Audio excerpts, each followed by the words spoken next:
Greetings, fellow in time and space, as your host, Tomoya Shadow, and welcome back to the channel, and welcome back once again to some more of the Great Ace Attorney Chronicles. We're going to be continuing right where we last left off in yesterday's live stream, and we shall be completing episode 2 of the Great Ace Attorney 2 today. So, that is my plans for today. I probably won't start episode 3 until tomorrow, because I have a couple of things to do around the house. So, we're going to go ahead and finish up episode 2 today, and if I have enough time, I might get into a little bit of episode 3, but that's if I have enough time. If not, that's just how it is.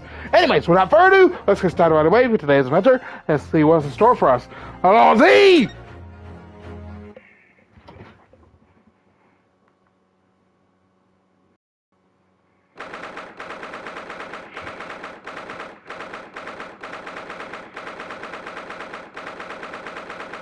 of February, 11:32 a.m., the Old Bailey Defendant's Empty Chamber. Joyful, jubilant, jumping jacks! Oh, Mr. Natsume, I'm so pleased for you. Locum student Mr. Naruto Esquire, and non-locum judicial assistant Miss Mikitoba Esquiress. Now finally, at long last, there can be proof. Proof that I'm innocent, and proof that my tea is innocent. Ah, good morning, my dear fellows. Ah, Herlock Sholmes! May you drink my tepid tea and fall forever silent. I thought the tea was innocent. Oh, Mr. Sholmes, you came. How wonderful.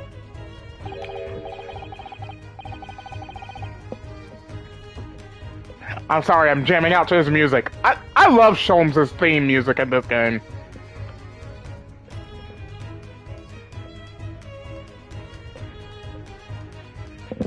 Please, save your derision. I know what you're all thinking. Good morning, he says, when it's very nearly time for luncheon. Your scorn is written clearly across your faces. Nobody said or thought anything of the sort. The truth is, I was determined that today would be the day. As sleep seduced me last night, I thought, tomorrow, for once, I shall not oversleep. I'll rise early and be present in court to support my companions. Such spirited determination has a beauty all of its own, does it not? Oh, yes. And then I began to muse on the subject. Why do people oversleep? I queried. Why, time after time, do they make the same foolish blunder? And the answer came to me at once. It's so delightfully simple. People oversleep because they sleep. Well, is that not an astute insight into the matter? Oh, yes. Upon which realization, I attempted an experiment. I didn't sleep a wink all night. And the results? By first light, I was exhausted and began to be assailed by fits of drowsiness. Shocking. And so, the conclusion of last night's experiment is this. A good night's sleep is quite simply essential. Yes, I think most of us probably knew that already. What others presuppose I proved by experimentation. That, my dear fellow, is the scientific method. Ah, yes, and one more thing. Do you remember this? Ah! Yes, of course. It's the poison that Miss Green was about to drink at the hospital yesterday. Oh, you didn't manage to... It was a laborious task as the bottle was near empty, but such inconveniences do not hinder Sholmes. I managed to confirm that it contained strychnine. So I was right. Perhaps, though of course such circumstantial evidence doesn't prove Mrs. Green's guilt. I shall leave the bottle in your care now, but licking the inside of the neck is not recommended. The bottle of poison has been entered into the court record. Ah, could I have a word? Gregson, how good of you to come. Forget it. Excuse me. Wait a minute, Inspector! Alright, don't wish to make a nuisance of myself. From the look on your face, I'd say it's someone else who you think is making a nuisance of himself. My dear Inspector, please, speak freely. Pretend that I'm not here. Believe me, if I could do that, life would be a whole lot simpler for me. Do you have the results, Inspector, of the investigation of Mr. Shakespeare's room? Not yet. Shouldn't be long now, though. No, I'm here about something else. That dead convict, actually. Oh, you mean the man from this newspaper article we discovered yesterday in Mr. Shakespeare's room? A man by the name of... Ah, yes, Selden. I went through the archives at the yard and dug out the fellow's file. There's something in there that... Well, it caught my eye. Something caught your eye? What, Inspector, what? I've copied out the relevant parts for you, so you can read it for yourselves. Thank you. The capital offender's file has been entered into the court record. These documents include the details that were in the newspaper cutting we found in Mr. Shamsphere's room. I'll rearrange everything in the court record so we don't have duplicate information.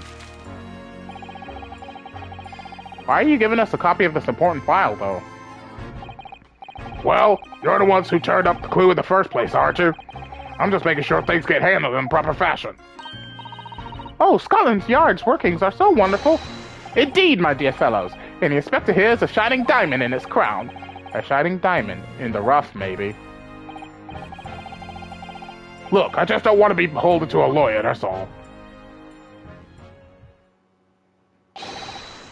Counsel for the defense and the defendant. Court proceedings are about to resume. Make your way to the courtroom at once. Well, I shall leave you then. I'll be listening with interest from the public gallery. Not nodding off at all. Certainly not. Thank you, Mr. Sholmes. I'm rather tired of seeing Mr. Mustache in floods of tears, personally, so... The best of luck to you. Local student, Mr. Nahodo, Esquire. Yes, Mr. Natsume? It's time, is it? Yes, this is it. Miss Olive Green and Mr. William Shamsphere. This is going to be the final battle. I won't really have saved Soseki-san until if I've exposed the whole truth of everything that's been going on. But it's all coming to a head now. You can do it, Ryunosuke. You have to!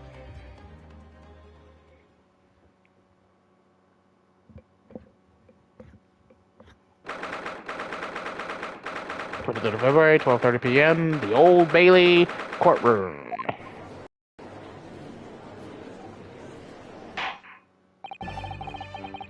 In the name of Her Majesty the Queen, I hereby declare this court to be in session again now. Before the recess, we heard a most startling accusation from the defense. Namely, that the victim of the case we heard here only a few days ago is the true perpetrator of this incident. A reckless, rash, and prejudiced charge of wrongdoing, in my opinion, my lord. However, the prosecution has tried to extend every courtesy to this amateur newcomer from dubious eastern shores. Thank you for that backhanded consideration. A rather cold assessment from the honorable British prosecutor, I must say. So, Lord Van Zeeks, if the new witness present is ready to take the stand... Ready and waiting in the witness's antechamber, my lord. Very well. Bailiff, bring the witnesses in!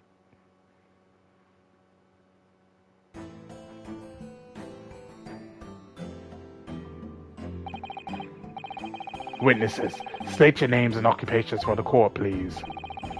William Shamsphere, my liege. For mine occupation, I can say only that I be a tragic victim, to be pitied. Currently unemployed, in other words. I'm Olive Green. I'm a fledgling artist. Well, no, not a fledgling, really. A hopeless failure who's too weak-spirited to admit she has no talent, I suppose. Also currently unemployed, in other words. What a courtier. Mr. Shamsphere. My lord, I am thy humble servant. I'm afraid that you are no longer merely the victim in this affair.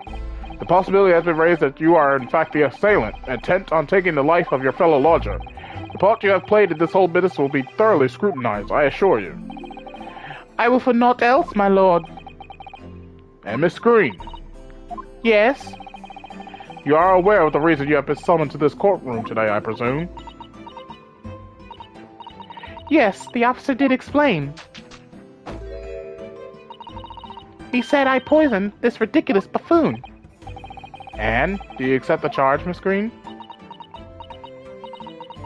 I don't know anything about any poisoning. And I don't know anything about this man. Come, lady, die to live. Fairly, I know not thy prickly pea-pigmented personage. Very well, let us proceed with the matter at hand. That being to ascertain whether or not Miss Green has any involvement in this affair. It's all very strange indeed. Why would you suspect me? I barely ever go to the East End anyway. It so happens that I passed by that neighborhood 6 days ago, that's all. And on the night that this man was poisoned, I was still in hospital, fighting for my life. Yes, haven't been unfortunately caught up in the incident on the street outside the Garadap household. An incident that rendered you unconscious for some 3 days. I was struck in the middle of my back by a knife, through no fault of my own, and now I'm under suspicion? What other irrelevant things might I be suspected of? It's all very disturbing. Your energies may be better worrying about random knife attacks, I feel, Miss Green. At this point in time, all that appears to connect you with Mr. Shamspeare's logic is the Briar Road incident of 6 days ago. That's why we would like you to testify formally now about exactly what happened. Oh no! The incident 6 days ago? You mean you want me to relive that awful accident? Unfortunately, yes. Please tell the court what happened that day. And of course, we will be interested to hear from you about your movements that day too, Mr. Shamspeare. But what happened 6 days ago has nothing to do with me being poisoned. Let us proceed then. The witnesses will present their formal testimony to the court on the subject of the incident that took place on Briar Road the evening of the 17th of February.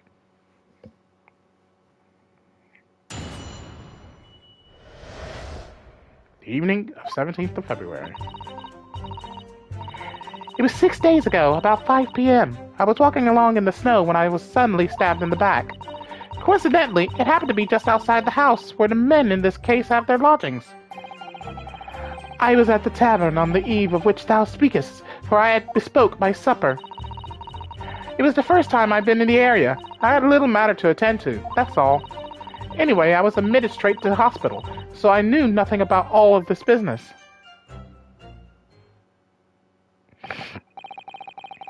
Yes, the second incident inside a week at what I believe to be aptly described as the haunted lodgings. One can only presume this is a most unfortunate coincidence. Meanwhile, you say you were not in your room, Mr. Shamspeare.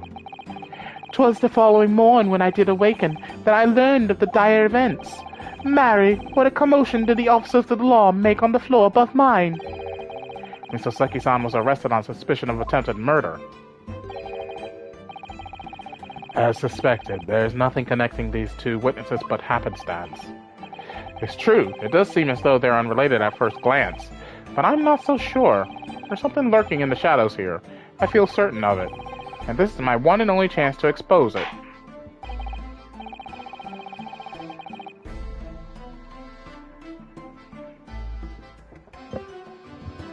Counsel, you may now cross-examine these two witnesses if you wish. Yes, my lord! Okay, what stood out to me? Well, I need more information.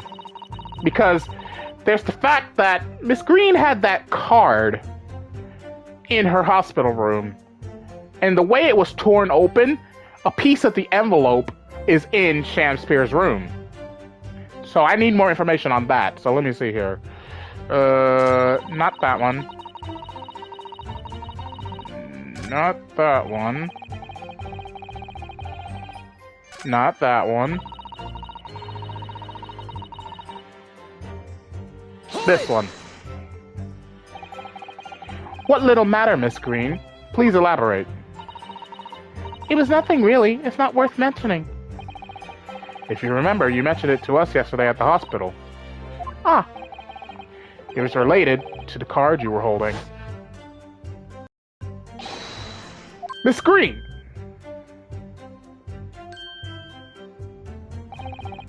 What was that? She could have just hit something behind her back. From memory, I believe the card contained a note that read, I have information regarding the death of Duncan Ross. What does that matter? This has nothing to do with Duncan. Excuse me. Mr. Shamspeare, do you have something to share with the court? To be or not to be, that is the question. Ah, pray, forgive me. The great bard's word springeth from within me with ne'er thought. Don't tell me. It's because you're possessed by Shakespeare's spirit, right? Hearing Miss Green's words a moment ago seemed to make you think of something. Something of relevance, perhaps? Well, nay, sire, 'twas nothing at all. Presumably you know the name, though. Mr. Duncan Ross, I mean. After all, you were both lodgers in the same house. I would it was so, but sadly nay. Lodging be a lonely occupation, sire. My lodging fellows be rarely known to me. So you haven't heard of him? Even though he passed away in the room just one floor above yours? Miss Green. Me, my lord? Have I done something wrong? The card that was mentioned before, containing the note. Do you have it upon your person? I do, yes, but I don't need it anymore. In fact, I should throw it away, really. Before you dispose of it, the court will take it as evidence, please. Alright. Of course, that's what links Mr. Shamspeare and Miss Green. It's Duncan Ross. Now, continue with your testimony, please, Miss Green.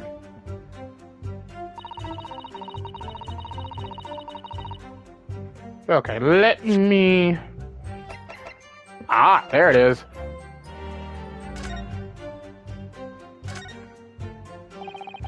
The envelope has been ripped open rather carelessly, hasn't it? Miss Green strikes me as the type to open correspondence more neatly than that. Ah! What is it? The way the envelope is torn. I'm almost sure I've seen that exact same shape somewhere else. Oh! You don't mean... Were you thinking of this piece of evidence, Mr. Naruto? Exactly, that's it. Try to match them up. They go together perfectly. This torn off end of the envelope clearly belongs with this card.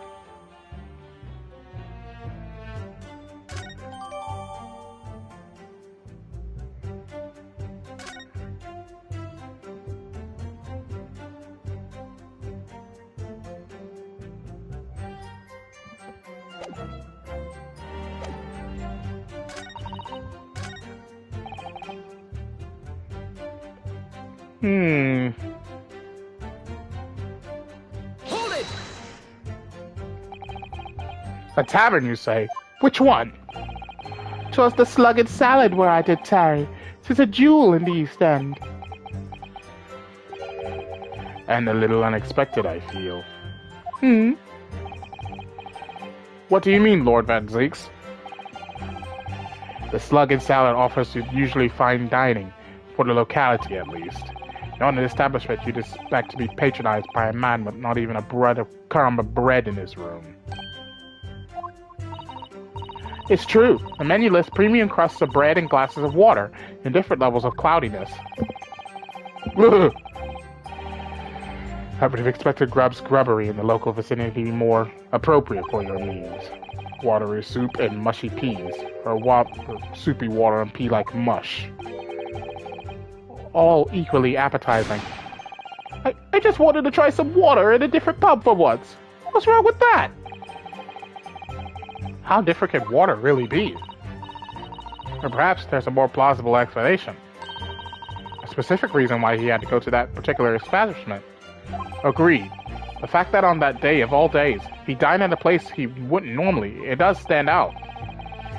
So Mr. Shamspeare's own actions on the day of the incident 6 days ago were slightly suspicious. I wonder if we have some evidence that could explain those actions. Mr. Shamspeare! Yes, sire? On the day in question, is it not the case that you visited the Slugged Salad, a place you don't normally patronize, for a very particular reason? I don't know what you're talking about. Pray, if thou hast a purpose, speakest! Very well, I will present the court with evidence. Evidence that explains why you had to be at the Slugged Salad that day. Namely, this envelope.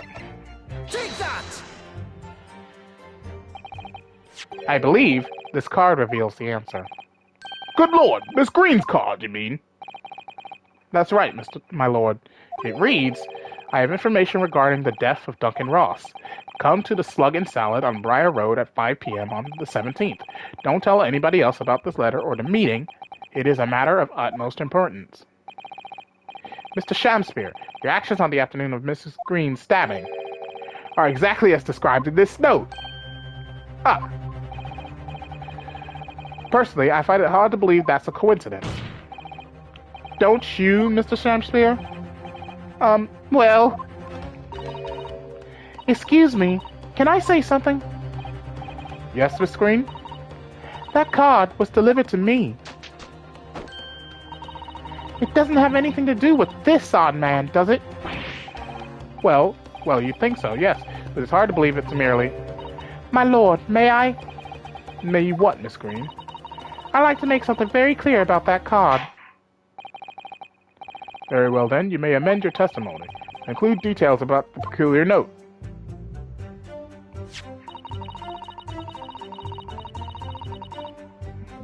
This note was delivered to me at my address.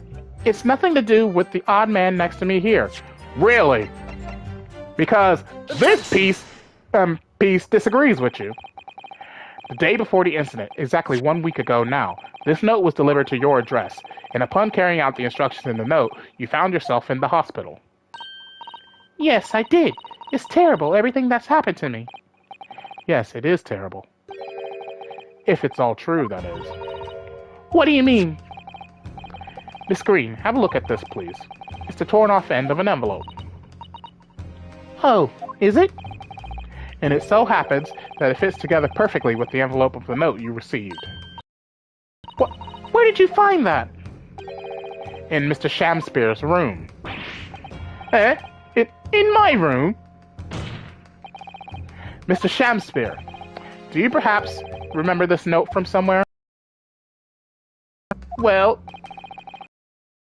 And follow the instructions in the note to the letter.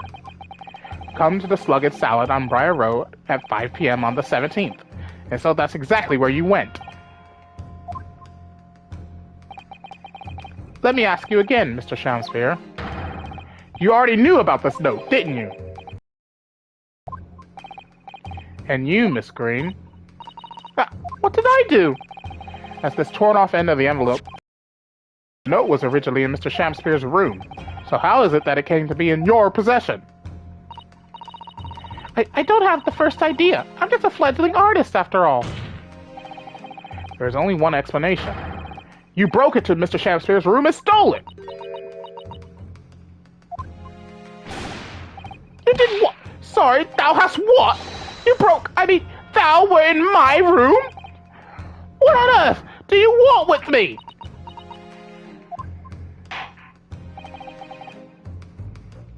It would seem that both witnesses need to testify again.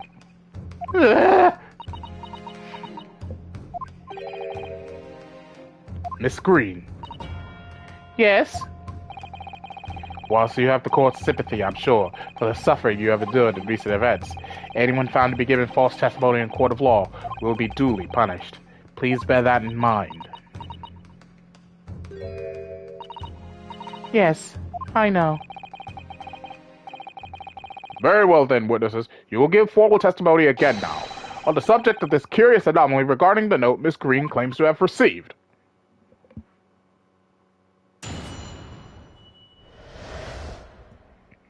The anomaly of the note. I do remember now. 'Twas a week ago, peradventure, that note was delivered unto me. On the day writ therein, I did tarry a long hour at the Slugged Salad, yet nobody came. Thereafter, on the evening, I shared the company of the Japanese fellow. I did see the note had vanished. I don't know what you mean. You think I snuck into this man's room, do you? Why would I? I can point out the villain here. And as for that torn-off piece of the envelope, I don't know anything about it. You now claim to have received this letter, do you, Mr. Shamspeare? Faith, 'tis so, my lord. And I would swear to have it set upon the table in my humble lodgings. Yet 'tis clear to me now that since I returned from the tavern that night, I have not laid eyes upon it. Will that be the case? Young lady, it would appear that your testimony was... A lie? Is that what you think? How unfair of you to think I'm the one lying. I beg your pardon? I'm just a fledgling artist, as I said. A fledgling artists don't lie. That note was delivered to me at my address. Besides, we all know who the liar around here is. If that's true, Miss Green, how do you explain the facts? This part of the envelope was, without question, found in Mr. Shamspeare's room. I don't see why I should explain. Sorry? I'm a fledgling artist. My job here is just to say what happened, that's all. It's your job to give the explanations and the proofs. You, the fledgling lawyer. The fledgling will do his best. Evidently, my learned friend's cross-examination is our only hope of learning the truth. Well, counsel? I'm ready, my lord. Very well, then. The defense will now proceed with the cross-examination of the witnesses. Miss Green clearly did break into Mr. Shamspeare's room. There can be no question of that. And that's how she acquired the note. Yes, two facts that are starting to lead me to a possible explanation for all of this. And it's not a pretty one.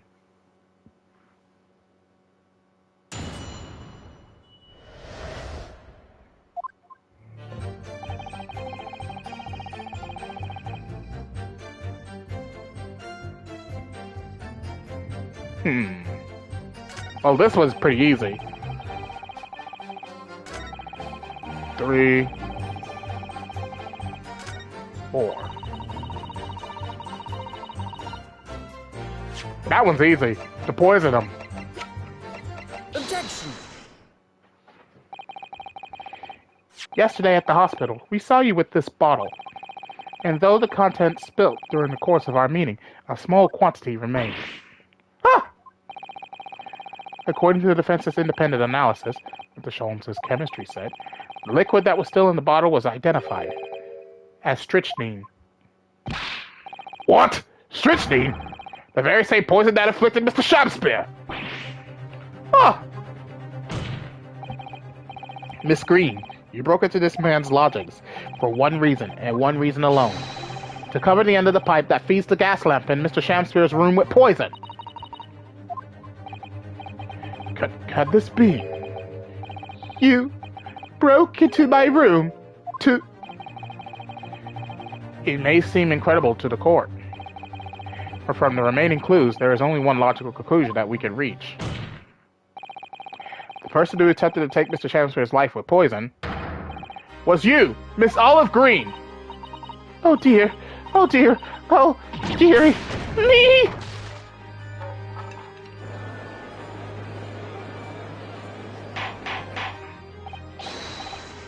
Order! Order! Counsel, are you seriously suggesting this woman put poison on the end of the gas pipe with intent to kill? Yes, my lord. There's no other way to explain the facts. But if Miss Green did indeed set this odious trap 6 days ago, and the victim had put his mouth to the pipe that very evening as expected, the attempted murder would have happened 6 days ago, surely? Well, that's a very good point. Perhaps not, my lord. I beg your pardon? There was a significant police presence in the area that evening, on account of the incident on Briar Road. Local residents were being interviewed throughout the night as part of the ongoing inquiry. A circumspect criminal would likely have chosen not to carry out any wrongdoing at that time. Lord Van Zeeks. And of course, the following morning, there's more activity at Mr. Shamspeare's address. More activity? Yes! You mean his fellow lodger, Mr. Natsume, being arrested on suspicion of murder? That's right. And as the defense has already proposed, Mr. Shamspere was meddling with the gas in the pipe for a very sinister reason himself, to cause the gas stove in Mr. Natsume's room to go out, thereby asphyxiating the occupant. But once Mr. Natsume has been arrested, his room was under constant surveillance by the police. In the circumstances, Mr. Shamspere had no reason to blow air into the gas pipe. His intended victim being in a prison cell. With the need to tamper with the gas removed, the poison on the pipe lay dormant. And then, 3 days ago now, the situation changed again. Right! Mr. Natsume's trial, which took place here at the Old Bailey, came to an end. The trial in which the man stood accused of stabbing Miss Green in the back, but was duly acquitted. That resulted in Mr. Natsume returning to his lodgings for the first time in 2 days. And that very night, his gas stove mysteriously went out, and Mr. Shamspere was mysteriously poisoned.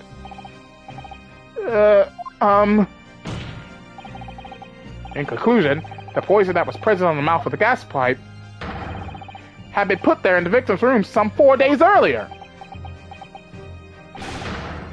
Mary!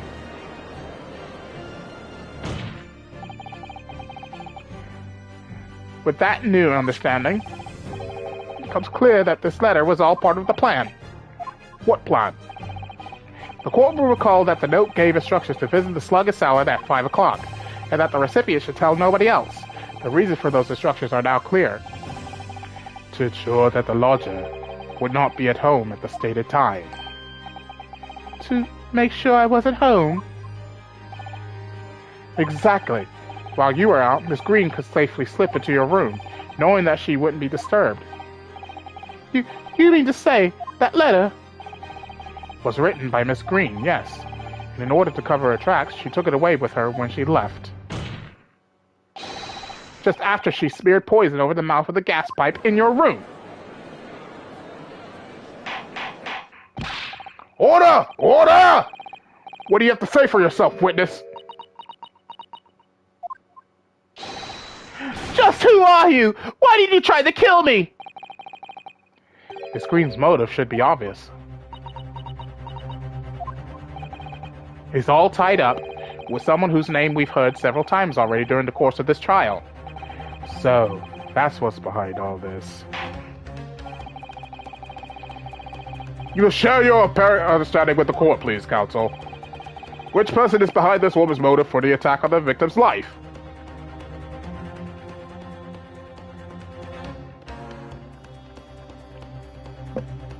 That would be you. Duncan Ross. That's right. Before the defendant, Mr. Natsume, took up residence in the lodgings at Mr. Garadeb's, somebody else was renting the room. Mr. Duncan Ross. I knew I heard that name somewhere else. It was all over the papers a month ago, when the man died in strange circumstances at the Halton lodgings. That does ring a vague... Ah, of course, yes! I remember now. Young man they claimed was strangled by the convict's curse or some such. Sadly, my lord, it wasn't a curse of any kind, nor was it an accident. The man died as a result of Mr. Shamsphere blowing into the gas pipe and causing gas to leak into the room. It was murder, plain and simple. Ah!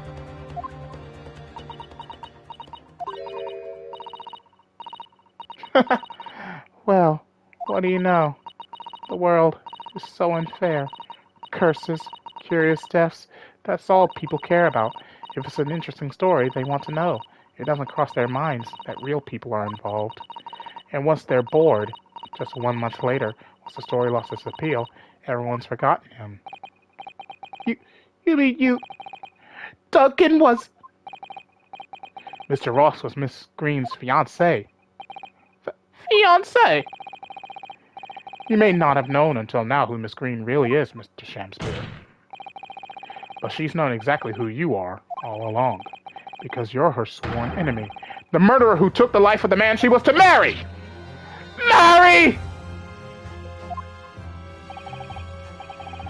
Miss Green, is it not the case that in order to exact revenge on Mr. Shamsphere, you smeared poison over the end of the gas pipe?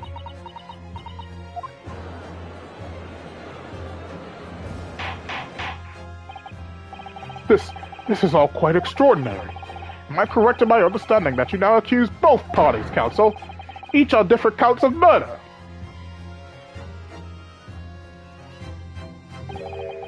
Yes, my lord, that's correct.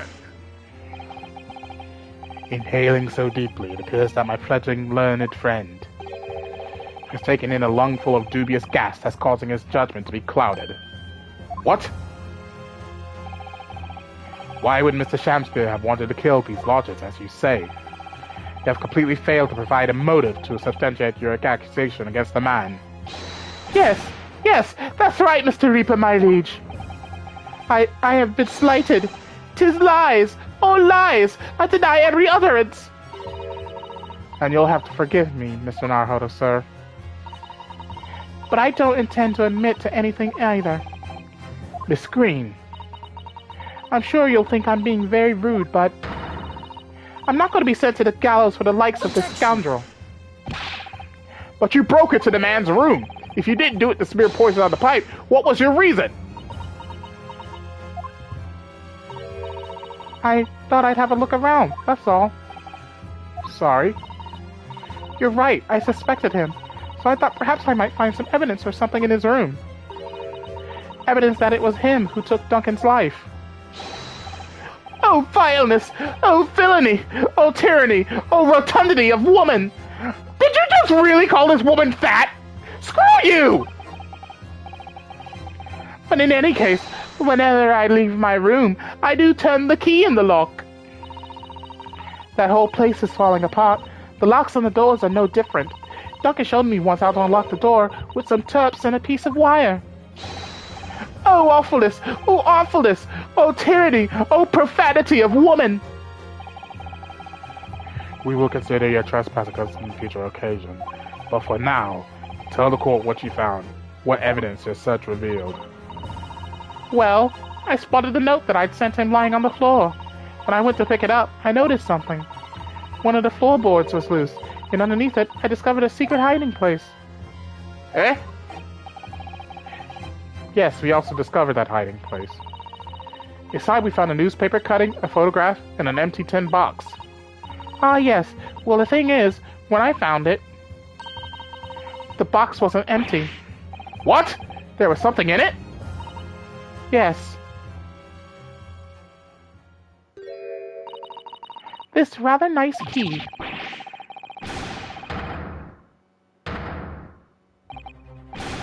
What are you doing with that? What the? Every ounce of color is drained from his face. Give it here! Give it to me now!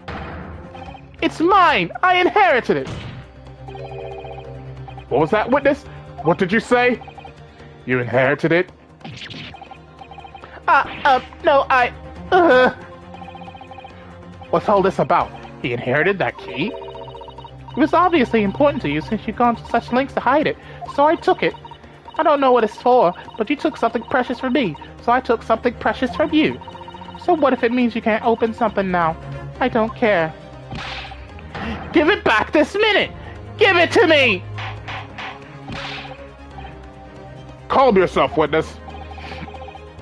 So Mr. Shakespeare has tried, and in one case succeeded, to take the life of 2 lodgers now. Yes, his motive for doing so is the key to everything that's happened.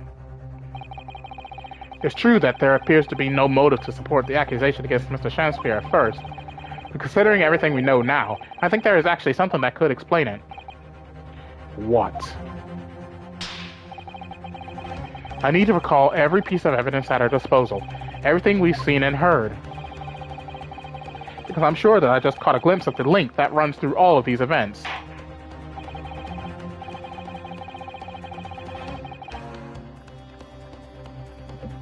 In that case, counsel, I must demand that you present evidence to the court in support of your claim.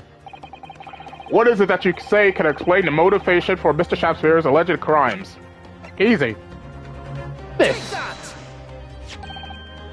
That's an official police report, is it not? The Selden file? How did you get hold of that? Selden? The now sadly deceased Mr. Ross and the defendant Mr. Natsume have only one thing linking them. The fact that they had lodgings in the same room. Well, yes, we know this, certainly. A room that was formerly occupied by Selden. Until, that is, he was arrested by Scotland Yard for his involvement in multiple burglaries. I see. And it so happens that the convict Selden left behind one very substantial mystery when he died.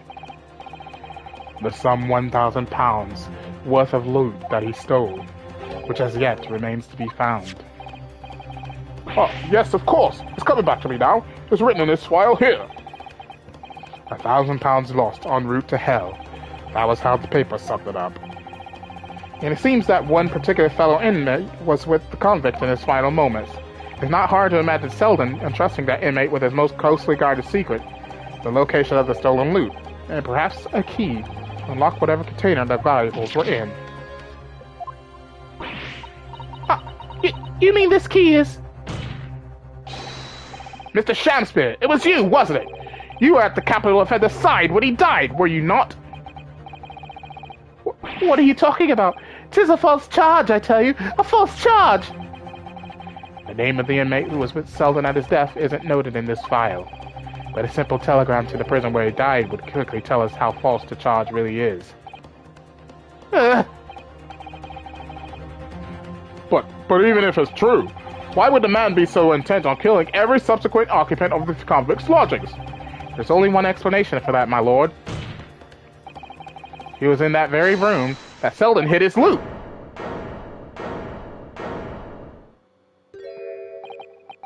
So, it all comes out.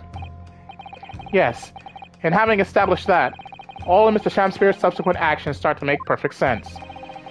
When he was let out of prison following Selden's death, he made immediately for Mr. Gaideb's lodgings in the hope of renting Selden's old room. However, the retired army man was unable to offer him the accommodation of his choice, because Selden's old room had already been let to someone else, Mr. Duncan Ross. Which is why Mr. Shamspeare subsequently devised his gas-based plot to kill the occupant of the room.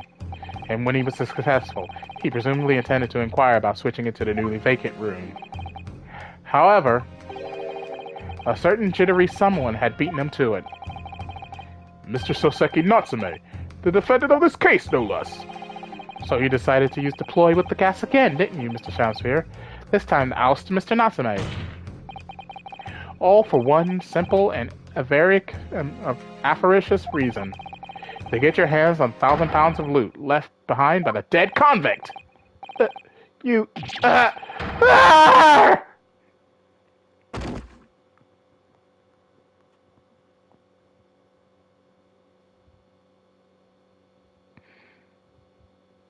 Looks like I'm gonna snuff it before they get to stretch me neck. Listen, I want you to have me loot. Oh, wait. Anything to stop the coffers getting their mitts on it. It's hidden in the room where I was lodging when they got me. Here, this is the key to it. Take it. Always stay one step ahead, mate. See you in hell, I guess. Shamspeare.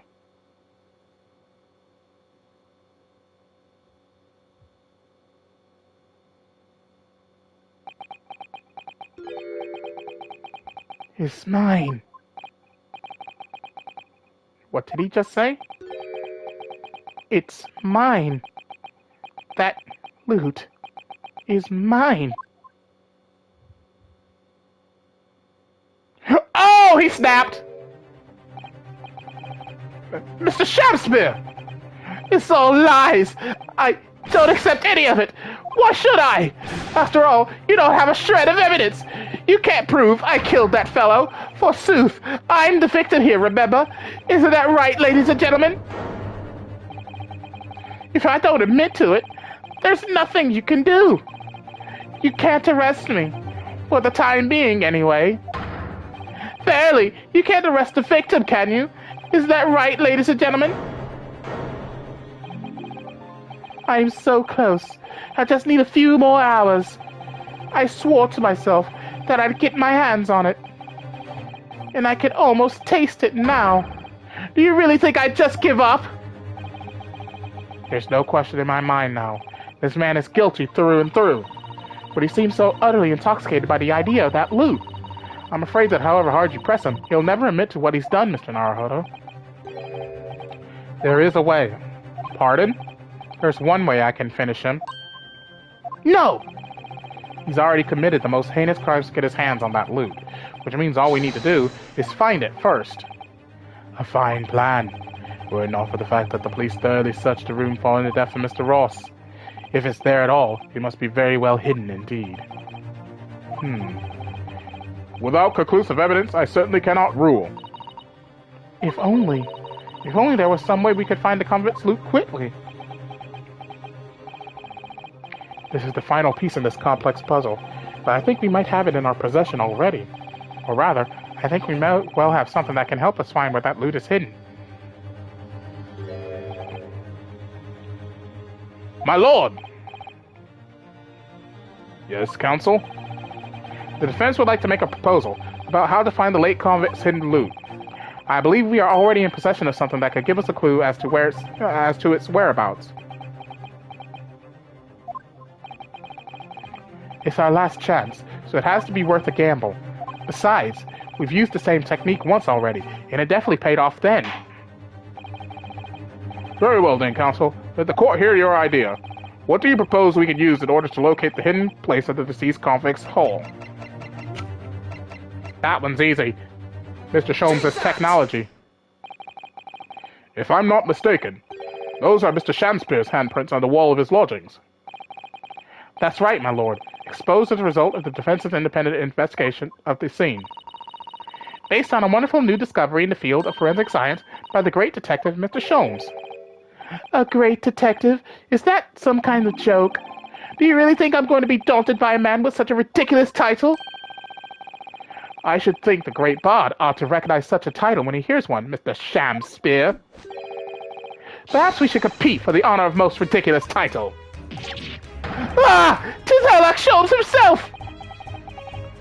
What are you doing here, great detective? Your usual haunts are the filthy backstreets of the capital, are they not? Ah, Mr. Reaper, it's been too long, and I see your complexion has worsened since last we met. Mr. Sholmes! He does know Lord Van Zieks then. Well enough to say something like that in any case. Mr. Sholmes, though you may be heralded as a great detective by the population at large, that does not give you the right to come and go in my courtroom as you see fit. If I may, my lord, Mr. Sholmes' newly developed science method has helped us to uncover vital clues in this case already. Clues, you say? I call them skin prints, my lord. My method identifies every location touched by an individual under scrutiny. It's the method by which we were able to ascertain this gentleman's gas pipe activities. Ah! You need only a small sample of something the individual has previously touched to make an indicator solution. In your case, sir, I used the teacup you had been holding. Elementary. So now, Mr. Naruhodo. Yes? What am I to use as a sample to make the indicator solution this time?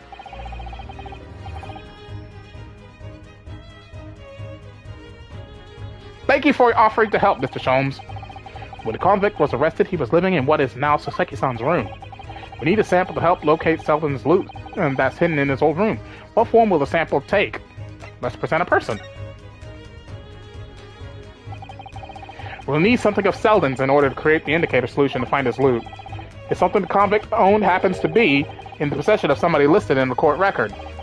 Upon my word, Mr. Naruhodo, your powers of reasoning appear to be on the up. So, which particular person do you have in mind? From whom can we obtain a possession of the late convict Selden to create the indicator solution? Now, I actually did see this part of the mission on a video. There's a trophy if I pick someone wrong, so I'm going to pick someone wrong right now. And what, pray, does said person possess that could be applicable to our purpose? Let's hear your new and improved powers of reasoning at work, my dear fellow. Dear me, your left eye just twitched. Are you currently concocting an elaborate excuse? Not some clever Japanese joke about a wet noodle, I hope. Ah, you got me! And that's a trophy for me. I think we need to reconsider this from the start, Mr. Naruhodo. Why do I feel as though Susuno-san is studying my left eye now? I'm ready and waiting, Mr. Naruhodo. The rest is in your hands.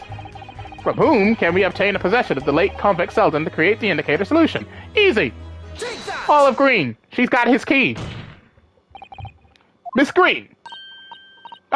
Me? What do you want with me? The key around your neck, if you please. Sorry? Oh, look at Shakespeare's face! Brah! The key belonged to Selden. There will be remnants of secretions from the man's skin on its surface that we can use. Very true. That is the sample we need. Using it, we can create the indicator solution required for Mr. Sholmes' skin print seeker. And find out exactly what Selden touched in the room that he used to rent. Ah! Mr. Shamspeare has one great to another, I assure you. If the late convict's hull is hidden somewhere in his former lodgings, I shall uncover it in no more than 30 minutes. So, Mr. Shamspeare, the truth is well within our grasp now, and as such, you will never get your hands on Selden's stolen wealth!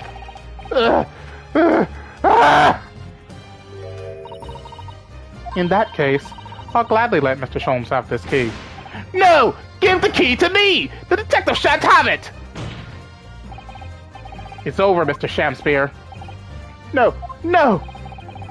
You're out of options now. There's only one thing left for you to do. Admit your guilt! Whoa. Oh, shameful spear! Despair! Be thy name!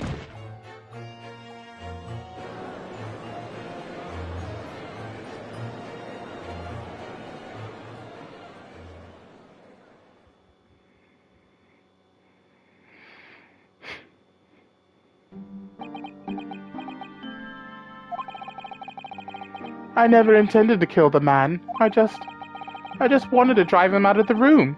That's all. So you'd have time to find the convict's haul of stolen goods? Yet after you killed the young man, you still didn't move into the room. I asked the landlord, of course. I pleaded with him, but he refused. Why? I was 3 months behind with the rent, for one thing. Mr. Garrett really has had a lot to put up with. And he had the gas repair work done immediately afterwards, putting the room out of action for a while. And then, this Japanese man swooped in at just the right moment to sign the new lease. Poor Mr. Natsume. What unfortunate timing. Then, 5 days ago, with the Japanese... I thought I'd finally have... But it wasn't to be. No, the scene was been guarded by the police night and day. And, if I remember rightly, Mr. Sholmes spent the whole day in there reading books. I couldn't even enter the room, let alone search for the loot. Which is why, on the day Mr. Natsume was acquitted and returned to his room, you once again tried your trick of blowing air into the gas pipe that feeds the stove in his room. Unbeknownst to you, however, that action would lead you into a deadly trap.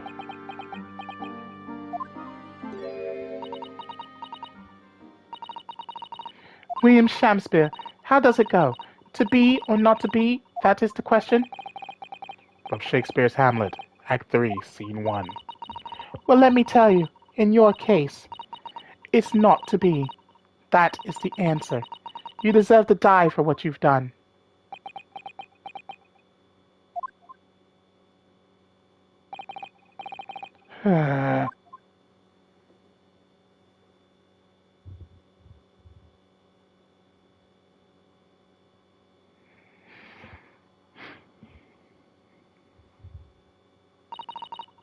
At first, I really did think it was just a terrible accident. I'll never forget our conversation the night before Duncan died. The gas supply in my new lodgings are a complete disaster, you know, Olive. The gas supply? Yes, the stove always seems to go out in the middle of the night for some reason. That's no joke. They say it's the convict's curse. Oh, Duncan, please, don't stay there. I don't care how cheap it is. Alright then, if it's that important to you, I'll start looking for a new place. There are spare rooms at my house. Why don't you leave that horrible room tonight? No, I'd better not. We said we'd wait until we'd graduated before we told our parents, remember? Well, that was the last time we ever spoke. That very night, he fell victim to the gas. If only I'd known it was going to happen, I'd have insisted he left that horrible room that instant. But instead, all I've been left with is bitter regret. I stopped going to school, but something kept drawing me back to the house on Briar Road. I saw a stooped Eastern-looking man with a mustache coming out of the house one day when I was there.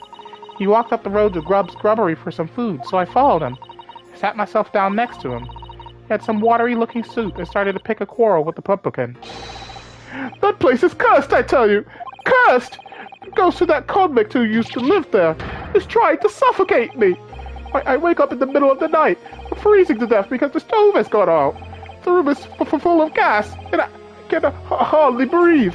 But the pipes have been checked. No problem there. It's like I'm the problem. That's what they're thinking. But how could that be? Duncan was gone, and now this man had almost suffered the same fate. Could it really be a curse? Then I remembered. A rumor I'd heard about how the gas companies go around investigating the gas installations. A rumor? Oh, you mean? Yes, everybody's heard the stories, it seems, about how they go around checking the pipes. How anything connected to gas can be extinguished by blowing air into the pipework.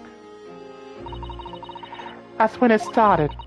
A little flicker of doubt in the back of my mind that just wouldn't go away. Was it really an accident, though? Once I'd had the idea, it wouldn't leave me alone. It plagued me day and night. So I bought this at one of the black markets in the East End. Black market? I'd never been. I just heard people talk about them, and you really can buy anything you can think of there. In some ways, being able to get my hands on this so easily made me even more determined. I had to find out one way or another. Was Duncan's death an accident, or was it murder? And your chosen method for establishing the truth was simple, but highly effective. Smear poison in the gas pipe you suspected a man of tampering with, and wait. If Mr. Shakespeare was innocent, nothing would come of what you'd done. But if he was guilty, you'd pay for his crimes dearly. I found out the name of the man I suspected, William Shakespeare, and then I wrote him this little note. I have information regarding the death of Duncan Ross. Come to the Slug and Salad on Briar Road at 5 p.m. on the 17th. Don't tell anybody else about this letter or the meeting. It is a matter of utmost importance.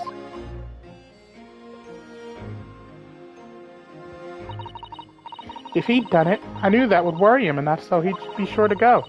So I waited to see if it worked. And of course, Mr. Shakespeare followed the instructions to the letter. I worked out where the gas pipe was straight away, so I smeared a good amount of the poison I bought all around the mouth of the pipe, all the time praying that the devil's work wouldn't be done, and that it was all just some wild fantasy. Actually, no. All the time praying that the devil's work would be done, and that the culprit would get his just deserts.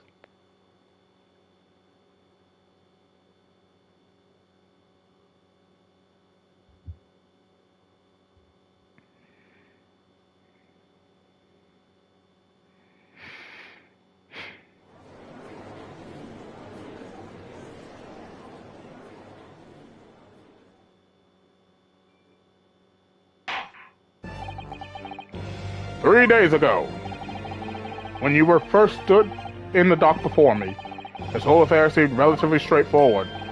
"Yes, my lord."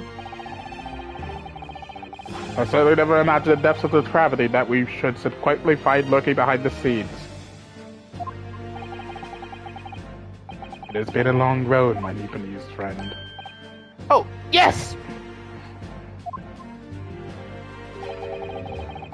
"And one I certainly didn't envisage walking with you."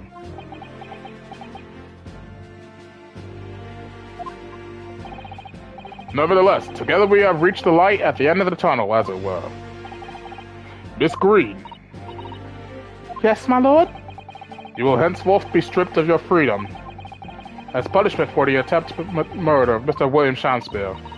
"Yes, I know." "And you, Mr. Shakespeare, you will be tried for the murder of Mr. Duncan Ross in cold blood and the subsequent attempted murder of Mr. Seki Natsume here present."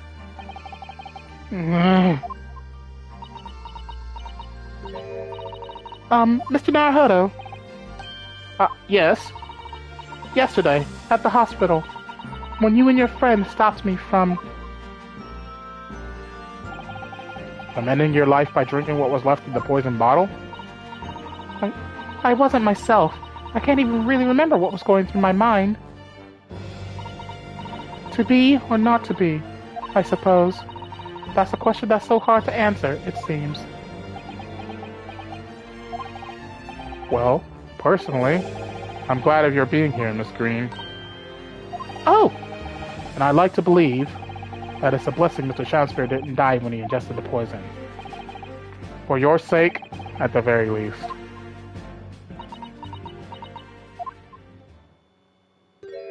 Finally, a smile! Because of you, I chose life, not death. And now you've made the truth come out at last. Really, I can't thank you enough. Oh, Miss Green. Mr. Soseki Natsume. Yes, my lord. The court declares that you are exonerated from all blame in this matter. Accordingly, I will call upon the ladies and gentlemen of the jury to present a verdict of not guilty. We are in full agreement, my lord. In that case, I hereby declare the defendant.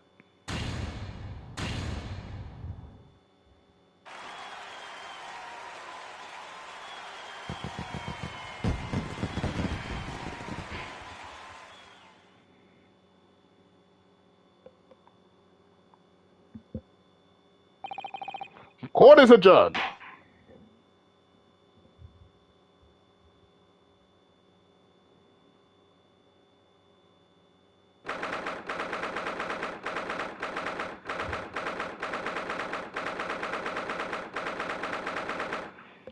February, 3:24 p.m. The Old Bailey Defendants Senate Chamber. Oh, yes, yes, at last! Divine justice duly done! Divine justice? My dear fellow, if there were any divine justice in this world, you would shave that mustache. No! This has nothing to do with my mustache! Some say that a luxuriant mustache is a sign of physical prowess, Mr. Sholmes. Locum student, Mr. Naruhodo Esquire! Once again, you saved me from doom! I'm very happy to have been able to help, Mr. Natsume. Congratulations on your acquittal. You're second in almost as many days. I was first acquainted with and gained affection for English literature whilst in our great homeland empire. And then, by a twist of fate, I was brought to the land that bore the fruit of that literature. Only, the city of bricks and mortar became my prison. Try as I might, I never found my feet here. In the end, I confined myself to my room and lived life through friendly old books. You've had such a difficult time, haven't you? But a week ago now, I dragged you out of that dark and dingy room of yours, did I not? You did. And I've seen more of life in this week than in all of my years to date. And for the first time, I feel I've begun to see the true face of the English that's so far been hiding from me behind the wall of fog. My dear fellow, there's nothing special about the true face of the English, as you put it. Wheresoever one goes in the world, humans are human. There are a few genuine differences. Yes, I think you're right. I finally started to see that, and I've come to understand something. I've worked out why I was attracted to English literature in the first place. It made me see that whatever our nationality, we humans all have the same hopes and fears. We're all just doing our best to live. Well said. I've come to feel the same way. I've made a decision, too. I'm going to cut short my study tour here and return to Japan. What? Just when we become friends here in England. What a terrible shame. Oh, I know. That does tug at my heartstrings, it really does. But I've decided I'd like to take everything I've learned here in Britain and write something of my own. A novel of sorts, I suppose. Oh my! So you'll be creating your own literature, Mr. Natsume? Wonderful! Oh, well, no, I mean, I wouldn't presume to call it literature. Why not? When that is precisely the definition, Mr. Mustache. I suppose you're right, yes. It will, in a way, be literature. But as of now, all I know is that I'd like to try my hand at writing. I have no delusions of grandeur. I, for one, would love to read your work. Well, all things considered, it may be for the best. After all, you have once again emerged victorious from a battle with the Reaper. Oh, that's very true. And there is no salvation for a person in the dock when the Reaper is the prosecutor. Stop scaring the man! The desire to return post-haste to your perceived safety of your homeland is one I quite understand. My goodness, yes, faced with such a terrifying prospect. Nobody would consider that cowardly, I'm quite sure. But that's not why I'm leaving. I mean it.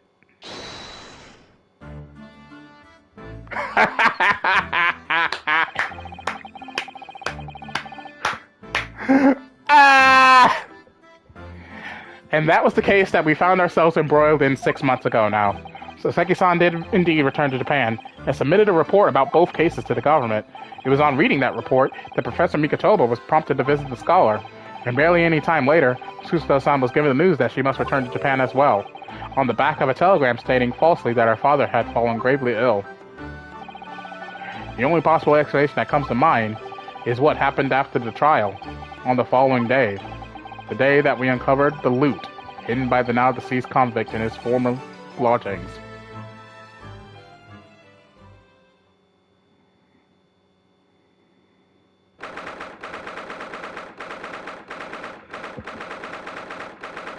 '24th of February, 10:13 a.m., Mr. Natsume's room. Oh, well done, Mr. Sholmes. How simply marvelous of you. You uncovered a secret hiding place in just one day. Wasn't it supposed to take 30 minutes? As I believe I told you, my dear fellows, skin prints are extremely useful in such situations. Wouldn't you agree, Gregson?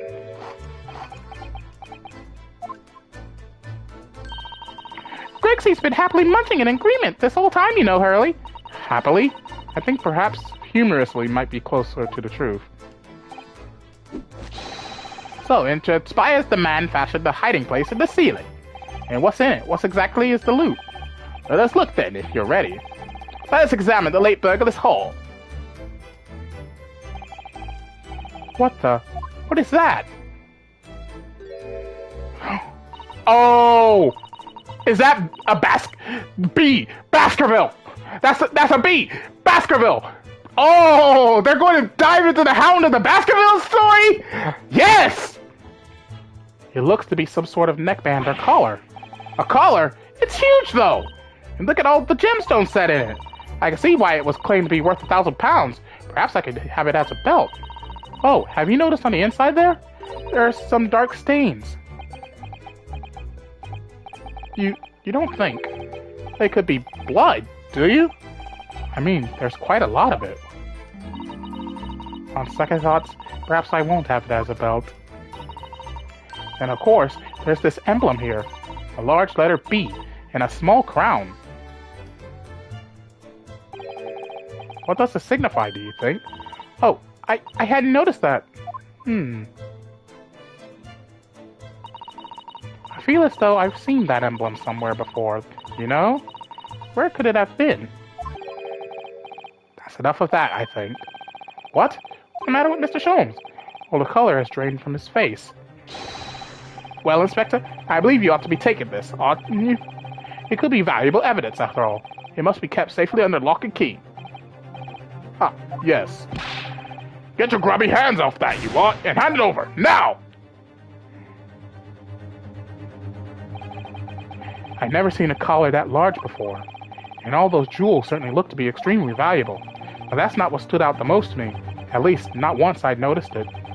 Those dark marks on the inside of the collar. Those stains. Could they really have been blood?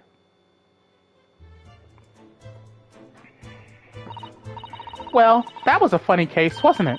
But it's all buttoned up now. And you look very pleased, Iris. I am, because I was starting to wonder what I could use as the basis of this month's story in the magazine. But this case will be perfect. It's been so fascinating. You're talking about the latest installment of the Adventures of Sherlock Holmes, I presume. The mystery of the knife and the mist, and the mustache man and the convict's curse, perhaps. I can make it a two-part story. Oh, I can't wait. A word, please, Iris. Yes, what is it, Hurley? I'm sorry, but you can't write about this case. It's out of the question. What? Why not? It's a great case. And I shall have to insist that you limit yourself to the first of your two titles. The second must never be written. Is that clear? Yes.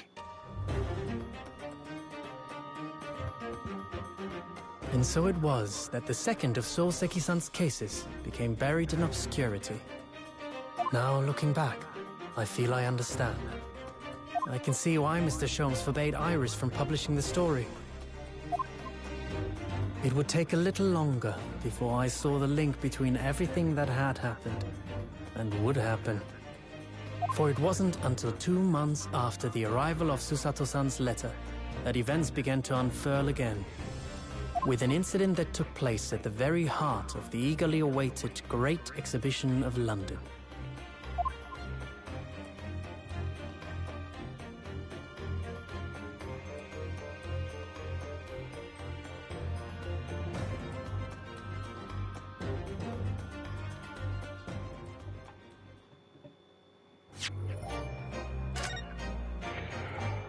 Oh boy.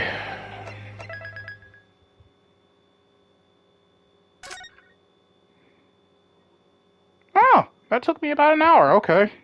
Anyway, that is officially all the time I have for today. So, thank you all for watching. If you enjoyed the Let's Play, please leave a like. Don't forget to subscribe. Don't forget to check out Mother Roy's page. Click a link in the description below. To achieve your dreams being Magaka, but you won't be disappointed. And of course, don't forget to click that little bell button if you wish to be notified whenever I upload a video or a live stream to my channel. And most importantly, if you wish to see a Let's Play, you just do so by checking out my playlist section. All my videos are there archived for your viewing entertainment, so you can watch Let's Plays like Batman Arkham Knight, Sword Art Online Lost Song, Final Fantasy 15, and many, many more. We shall be continuing with episode 3, The Return of the Great Departed Soul, tomorrow. So, thank you all for watching. As always, your host, Mario Shadow, saying along Z. And I'll see you for the next adventure. Goodbye, everyone!